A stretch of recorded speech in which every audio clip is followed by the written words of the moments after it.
of dollars. This is how much money do we print and have in the system at any given time. Let me start at 1929. Show me the, here we go. 1929, here's the stock market crash, all right?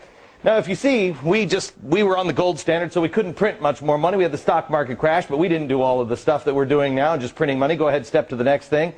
And we go up to 1941. That's the Great Depression. Still haven't pumped a lot of money into the system because, again, on the gold standard.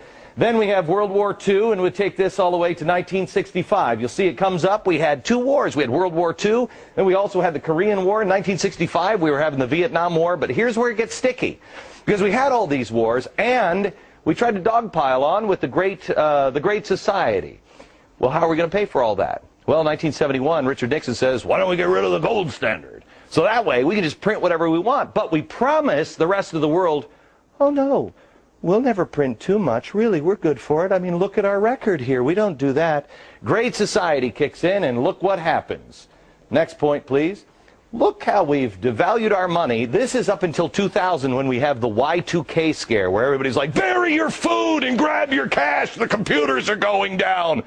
That's why the government put this little spike here. If you see that little spike, goes up because they just dump a lot of cash into it, and then they bring it back in. They pull it back in. But it's difficult to pull things back in, especially when you have a horrible event like 9/11. Next stop is 9/11. You'll see it's just a little spike back up just a little bit. Remember how everybody was freaked out that the world was coming to an end? Do your patriotic duty. Go spend. Go out there and get into the stock market. Well, we did. And then this is the kind of spending we get. As you see here, the federal bailout's just about to begin. We're in, let me get into my Al Gore machine.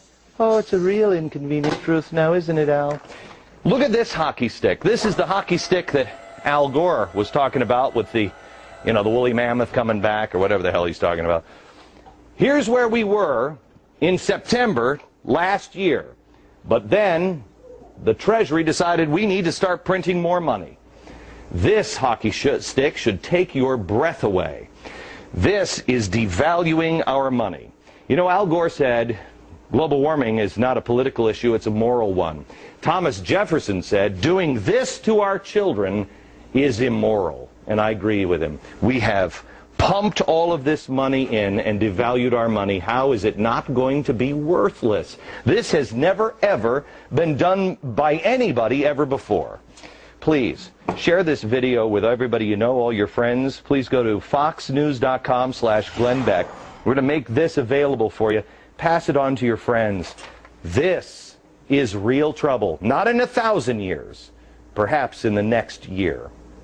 Back in a minute.